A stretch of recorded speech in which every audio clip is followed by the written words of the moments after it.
Hello sa mga ka-money magnet, naririto naman tayo para alamin ang mga lucky plants o maswerteng halaman sa taong 2024, Year of the Wood Dragon. Dapat alam natin ang mga masiswerteng halaman para mailagay natin ito sa ating mga tahanan. Kapag nailagay natin ito sa ating tahanan kasama ng tamang mga lugar, ang buhay natin sa 2024 ay magiging magaang, maluwag, siksik-liglig at nag-uumapawang swerte. Tandaan lamang sa pagpili ng mga halaman, tiyakin lamang na ang mga halaman na pipiliin mo ay nagpapasok ng blessing sa buhay mo, sapagkat kapag nagkamali ka ng pili ng halaman, maaaring makapagtulot din ito ng kamalasan. May mga halaman kasi yung nag-absorb ng negative energy, kaya dapat mong alamin ang top 7 na mga halaman na maaari natin ilagay sa ating mga tahanan. Umpisahan natin sa halaman na snake plant kung tawagin. Alam mo bang ang snake plant ay namumulaklak? Kapag ikaw ay merong snake plant at biglaan itong namulaklak sa loob ng iyong tahanan, ang ibig sabihin lamang ang swerte ay bubungad na sa iyo sa taong 2024. Maaari mong kunin ang bulaklak nito at ilagay sa pulang tela upang magsilbing anting-anting o pangpaswerte. Saan ka man pumunta o anumang transaksyon ang iyong gagawin, ay tiyak na ikaw ay siswertihin. Maaari mo ring ilagay ang snake plant sa loob ng iyong living room. Huwag na huwag mo lamang ito ilalagay sa loob ng kwarto, sapagkat maaari ito makapagdulot ng hindi magandang pagtulog sa mga taong nakatira sa tahanan mo. Mas mainam kasi na ang snake plant ay nasa living room, sapagkat sinisipsip nito ang mga toxin na meron sa tahanan mo.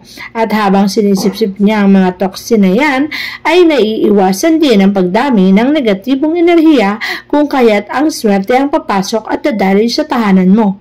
Pangalawa, sa listahan ng maswerteng halaman ay hindi mawawala ang jade plant.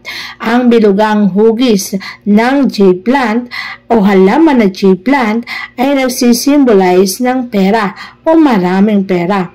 Alam mo bang ang jade plant ay magandang ipangregalo sa iyong mga kaibigan na magtatayo ng negosyo, sapagkat ang jade plant ay may inam sa negosyo, pangpaswerte sa negosyo.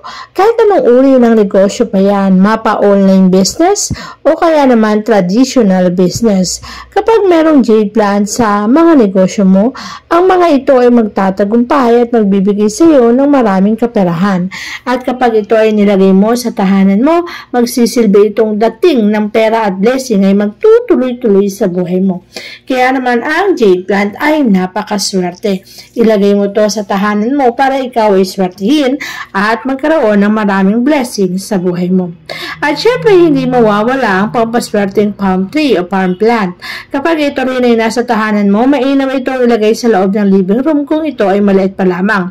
Ngunit alam mo ba ang palm tree ay mabilisan lamang na lumalaki, kaya mas mainam ito ay nakalagay sa entrance door, magkabila ang pintuan o kaya naman magkabilaan ng gate, sapagkat ang mga palm tree na yan ay mainam sa tahanan maging sa negosyo, online man yan o tradisyonal, sapagkat ang palm tree habang lumalaki din ang swerteng ibinibigay nito sa iyong tahanan. At habang dumadami rin ang mga palm tree sa iyong bahay, dumarami rin ang blessing na iyong natatanggap sa buhay. Yung bang tipong kahit pigilan mo ay hindi na magpapapigil ang blessing at swerteng dumadaloy sa iyong tahanan, sapagkat ang mga palm tree ay kusa ng lumalaki, kaya't ang mga swerte ay kusa na rin dumadating sa iyong tahanan at kusang nagbibigay ng matinding kaswertihan. Kaya napakainam na mayroong palm tree sa tahanan. Hindi naman mawawala ang lucky bamboo. Ang lucky bamboo ay isa rin sa napakaswerteng halaman. Madalas ang lucky bamboo ay inilalagay sa loob ng tahanan. Kahit anong pwesto ay mainam. Mainam din kasi ang bilang ng lucky bamboo ay inaalam. Alam mo bang ang bilang ng lucky bamboo ay maswerte kahit ilan pa yan? Ngunit ang pakakaiwasan mo ay ang bilang na 4, sapagkat ang 4 na bilang ay katumbas ng death. Kaya naman pwede kang maglagay ng isang lucky bamboo, 2, 3, pero iwasan ng 4, 5, 6, 7, 8 ay maswerte. Wag na wag lamang ang 4 na bilang ng tangkay nito. Ang 4 na bilang kasi ay hindi maganda ayon sa Feng Shui at magdudulot ito ng kamalasan, pagkakasakit o kaya naman ay hindi magandang resulta sa iyong buhay. Kaya naman ang mga bilang ay iyo ring pahalagahan upang ang swerte ay dumaloy sa iyong tahanan. Siyempre, hindi rin mawawala sa listahan ang money tree. Ang money tree o pagpaswerteng pera ang dala, kaya sinabing money tree. From a word itself, money. Nagpapasok ng swerte. Ang money tree kapag nasa tahanan mo ay hindi naman siya alagain dahil mabilisan lamang tong lumalaki.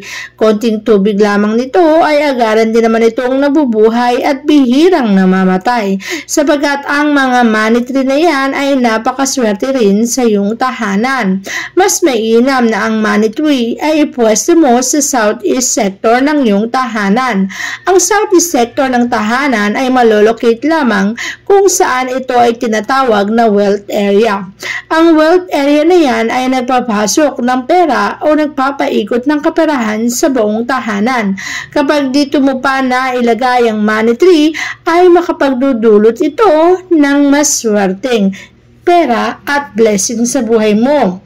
Hindi naman mawawala ang mga citrus plant. Alam mo ba, ang bunga nito ay hinahagis papasok sa tahanan upang pagsalubong ng bagong taon upang magpasok ng kaswertehan. Ngunit kapag ikaw mismo ay may citrus tree sa iyong tahanan, huwag mo lamang itatapat sa harapan ng gate. Pwede mo itong ilagay sa gilid, sa kabilang gilid, at wag na wag sa harapan ng gate. Ang mga citrus tree habang namumunga ay nagbibigay ng magandang resulta. At ang magandang resulta na yan ay magdudulot ng swerte sa iyong buhay. Hindi lang sa iyo kundi sa lahat ng taong nakatira sa iyong tahanan. Kaya naman napakainam na may citrus tree sa loob ng bahay upang nang sa ganoon ang ating tahanan at swertihin at magbigay ng magandang resulta sa ating mga buhay. Kaya kung magtatanim ka man lang o maglalagay ng halaman, mas mainam na mayroong citrus tree sa loob o labas ng iyong tahanan. Hindi naman mawawala ang basil plant. Ang basil plant ay isa rin sa maswerteng halaman. Isang dahon lamang nito na ilalagay mo sa iyong pitaka, ikaw ay siswertihin na. Pwede mo ring bulungan ang iyong mga kahilingan at ang mga ito ay matutupad na. Ang mga basil ay talaga namang alam na napakaswerte sa ating mga buhay. Kaya naman ang mga basil plant na yan ay mas mainam na nasa loob ng tahanan. Ngunit wag na wag mo itong ipupwesto sa kusina ng iyong tahanan. Ang init kasing ibinubuga ng kalan ay maaaring makaapekto para sila ay agarang mamatay. Kaya naman kung ayaw mong mawala ng halaman, mas mainam na ilagay lamang ito sa living room o kaya naman ilagay ito sa labas ng tahanan upang magpasok ng kaswertihan sa iyong buhay.